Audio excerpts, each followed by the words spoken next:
এদিকে বৃষ্টি আর তার গার্ডসরা কাজের লোকের বেশভূষা পরে মির্জা বাড়িতে ঢুকেছে। ম্যাডাম, আমরা তো ঢুকে গেলাম এখন। এই বাড়িতে 3 তলায় কিছু পুরনো ঘর আছে, সেইগুলো আমাদের দেখতে হবে। Okay ma'am. যেহেতু সবাই পার্টিতে ব্যস্ত, তাই কেউ এখন সেদিকে খেয়াল করবে না।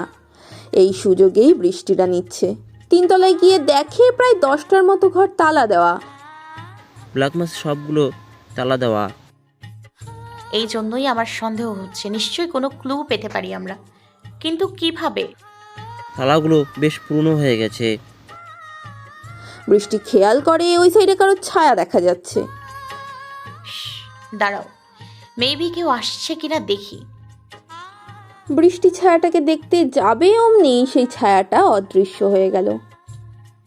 কে কে কে ওইখানে? ব্ল্যাক মাস কে ছিল? দেখো তো কে ছিল। সবাই এদিক ওদিক খুঁজতে থাকে, কিন্তু কাউকেই পায় না। কে মেয়ে ব্ল্যাক মাস্ক? কিন্তু আমি যে দেখলাম। ম্যাডাম, হয়তো ভুলে গেছেন। কিন্তু এতটা ভুল? তখনই বৃষ্টি খেয়াল করলো একটা চাবির রিং পড়ে আছে মাটিতে। বৃষ্টি সেইটা তুলে নিল। এই দেখো, চাবির গুচ্ছ, মানে এখানে কেউ ছিল একজন, আমি শিওর। কিন্তু কে ছিল? আর এই চাবির গুছোই বা এখানে রেখে গেল? বৃষ্টি চাবির গুচ্ছ নিয়ে একটা দরজার তালা খোলা শুরু করলো। অদ্ভুত ব্যাপার হলো, তালাটা খুলেও গেল। ম্যাডাম, তার মানে এই চাবির গুছো যেই দিয়ে থাকুক না কেন আমাদের হেল্পই করেছে। বৃষ্টিও খুশিতে চোখ চিকচিক করে উঠল।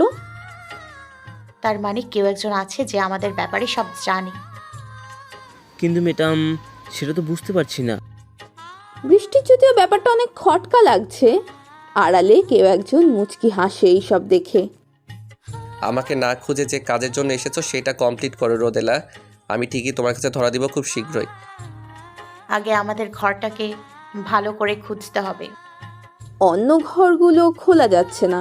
বোঝাই যাচ্ছে যে চাবির গুচ্ছগুলো দিয়েছে সেও হয়তো শুধু একটি ঘরের চাবি জোগাড় করতে পেরেছে। এটাই বা কম কিসের? বৃষ্টির কাছে কিছু তো ক্লু পাওয়া যাবে। বৃষ্টি আর বাকি সবাই খুঁজতে শুরু করলো এদিকে। তারার খুব অসহ্য লাগছে, যেটা আকাশ স্পষ্ট বুঝতে পারছে। আকাশের কেন যেন রাজের সাথে তারাকে সহ্য হচ্ছে না। কেন হচ্ছে না সেটা সে নিজেও বুঝতে পারছে না। ডান্স পার্টনার চেঞ্জ করা হবে, সেই সুযোগে আকাশও তারাকে হ্যাচকা টান দিয়ে নিজের সাথে মিশিয়ে ডান্স করতে থাকে। তারা তো চরম অবাক। তারা যতই নিজেকে ছাড়াবার চেষ্টা করছে, ততই আকাশ তারাকে চেপে ধরছে। কি হলো, আকাশ ভাইয়াকে ছাড়ো। কেন রে, রাজের সাথে ডান্স করতে মজা লাগছিল বুঝি? এইবার তারাও কিছুটা রেগে যায়। নিজে যখন দিশের সাথে ডান্স করো, আমার ইমোশন নেই বুঝি? কেন বুঝো না তুমি? বুঝিস না, তোর সাথে অন্য কাউকে দেখলে এই বুকের বাঁ পাশে বড্ড পড়ে। ওই দিশাকে অন্য কারোর সাথে দেখলে তো এমন লাগে না? দুজনেই দুজনকে মনে মনে শত শত কথা বলে যাচ্ছে, কিন্তু মুখে কেউ কিছুই বলতে পারে না। মিস্টার আবরার, আরাফ, শ্যাম আর সাহেল নিজেদের মধ্যে কথোপকথন করে যাচ্ছে। আমাদের বিজনেসটাও কিন্তু দেখলে চলবে না। আমি চাই রাজ আর তারার বিয়ে দিই। আবরার বাঁকা হেসে বলে ওঠে, বুঝি বুঝি, সবই বুঝি। তোমার তো নিজের মেয়েকে বিদায় দিলেই বাঁচো। সেটা তোমার না বুঝলে হবে। কয়েকটি কেস মানে বস্তির মানুষরা কমপ্লেন করেছে আপনার নামে এমপি সাহেব। এত কিছু ভাইয়াকে বলেন কেন?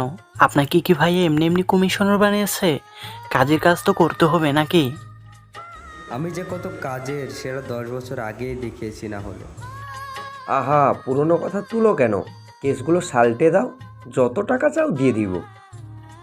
সাহেলকে দেখে কথা সাহেলের কাছে আসলো। কি রে ভাই, তারা কোথায়? ওই তো আছে।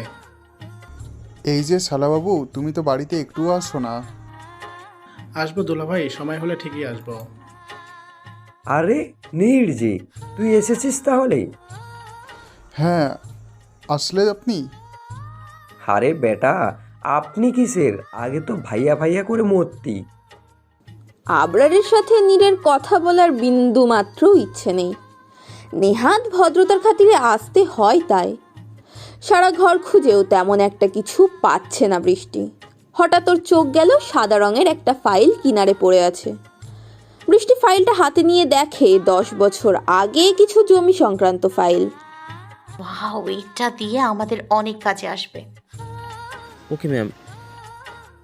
শহর থেকে অনেকটা দূরে এক নির্জন গ্রামের নদীর পাড়ে বসে আছে বৃষ্টি। ওই ফাইলটায় সে অনেক কিছু বুঝতে পেরেছে। আজ তার মনটা ভালো নেই। কিছুক্ষণের জন্য হলেও মনটা ফ্রেশ করতে হবে তাকে। এখানে আসা অন্য মেয়ে হলে হয়তো এত রাতে এমন জায়গায় বসে থাকাটা স্বাভাবিক হতো না, কিন্তু বৃষ্টির ক্ষেত্রে সবই স্বাভাবিক। আজ অনেক দিন পর লং ড্রাইভে বেরিয়েছে রোদ। প্রায়ই লং ড্রাইভে বের হওয়াটা তার স্বভাব। আজ কিছুটা নিরিবিলি গ্রামকে বেছে নিয়েছে সে। হঠাৎ তার চোখ আটকে গেল গ্রামের ধারে নদীর পাড়ে। এমা, কাকে দেখছে সে? তার ঝগড়ুটে রানী? সে যা মেয়ে রে বাবা, এমন জায়গাতে থাকাটাও পসিবল। রোদ বাঁকা হাসে। বৃষ্টি বসে আছে, তখনই সে অনুভব করলো তার পাশে কেউ এসে বসেছে। বৃষ্টি নিজের ঘাড় ঘুরিয়ে দেখে রোদ বসে আছে। রোদ মুচকি হেসে বলে, হেই ডুড, হোয়াটসঅ্যাপ? বৃষ্টির বিস্ময় ভাব এখনো কাটেনি। আপনি এখানে এই সময়? ওই তো, আমার স্বভাব প্রায় লং ড্রাইভে যাওয়া। আজকে আসলাম, কিন্তু আপনাকে দেখলাম তাই আর কি। ও, কিন্তু এত রাতে? জানি কি বলবেন, আমার জন্য জায়গাটা রিস্কি, সেলিব্রিটি মানুষ তাই তো, কিন্তু আপনার জন্য। রোদকে বলতে না দিয়ে বৃষ্টি বলে ওঠে, আমার এই বডিকে এমনি এমনি বানিয়েছি ম্যাডাম। হুম। কিন্তু আপনি ঝগড়ুটে হলেও কি হয়েছে, গানটা খারাপ গান না। কি আমি ঝগড়ুটে? আপনি কি? হ্যাঁ, আমি সেলিব্রিটি। কিছু বললেন? না কিছু না। এই বলে বৃষ্টি উঠে দাঁড়ায় এবং হাঁটতে থাকে। এই যে ম্যাডাম, কোথায় যাচ্ছেন? আপনার সাথে বকবক করার সময় নেই আমার, চললাম আমি। রোদও উঠে দাঁড়ায়। হঠাৎ বৃষ্টির পায়ে কাঁটা ফুটে যায়। যেহেতু ঘাসের ওপর বৃষ্টি খালি পায়ে হাঁটছিল, তাই কাঁটা ফুটে যায়। বৃষ্টি ব্যথায় কুকড়িয়ে ওঠে। আউচ! বৃষ্টির আওয়াজ শুনে রোদ দৌড়ে গিয়ে দেখে বৃষ্টি পায়ে হাত ধরে রেখেছে। রোদ কিছুটা অস্থির হয়ে বলে, কি হয়েছে? তেমন কিছু না। আমাকে দেখান বলছি। বললাম তো লাগবে না। রোদ এইবার রেগে যায়। বললাম তো দেখান বলছি। রোদের ধমকে বৃষ্টি কিছুটা কেঁপে ওঠে। রোদ বৃষ্টির পা চেক করে, দেখে কাঁটা ফুটে গেছে, ব্লিডিং হচ্ছে। রোদ সাবধানে কাঁটাটা তুলে নেয়। বৃষ্টি কিছুটা ব্যথা পেয়ে রোদের শার্ট খামচে ধরে। আপনার কি বেশি লাগছে? বৃষ্টি খেয়াল করলো রোদের চোখ ছলছল করছে, যেন মনে হচ্ছে ব্যথাটা বৃষ্টি নয় রোদই পেয়েছে। বৃষ্টির কেন যেন অনেক ভালো লাগে বিষয়টা। বৃষ্টি খেয়াল করলো সে হাঁটতে পারছে না। রোদ কিছু না ভেবে বৃষ্টিকে কোলে তুলে নেয়। এতে বৃষ্টি খানিকটা হকচকিয়ে যায়। এটা কি হলো মিস্টার সেলিব্রিটি? আপনি দেখি ভারী অসভ্য। নামান বলছি। আজব তো, আমি উল্টো আপনাকে হেল্প করলাম আর আপনি আমাকে কথা শোনাচ্ছেন। আমাকে নামান বলছি। সরি ম্যাডাম, এই মুহূর্তে আপনার এই রিকোয়েস্ট রাখতে পারছি না। বৃষ্টি গাল ফুলালো। সে এখন রোদের সাথে পারবে না। বৃষ্টি গাল ফুলানো দেখে রোদ মুচকি হাসলো। ডিসেম্বর মাসের রাতের দিকে কুয়াশা আচ্ছন্ন। একজন তরুণ তরুণীকে কোলে নিয়ে হেঁটে যাচ্ছে। বিষয়টা বেশ রোমাঞ্চকর। বৃষ্টির বেশ ভালো লাগছে বিষয়টা। দূর থেকে কিছু মানুষ সেটা লক্ষ্য করছে।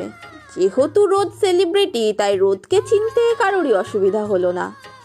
এত রাতে সেলিব্রিটি মানুষ একটা মেয়েকে কোলে নিয়ে হাঁটছে, এটা শহরের মানুষের জন্য স্বাভাবিক হলেও গ্রামের মানুষদের জন্য না। আর তাছাড়া সেটা যদি সেলিব্রিটিকে ঘিরে হয় তাহলে তো কোনো কথাই নেই। লোকগুলো তাড়াতাড়ি গ্রামের পঞ্চায়েতের কাছে গেল। রোদ বৃষ্টিকে নিয়ে হাঁটছে, তখনই কিছু লোক তাদের সামনে আসে হাতে লাঠি নিয়ে।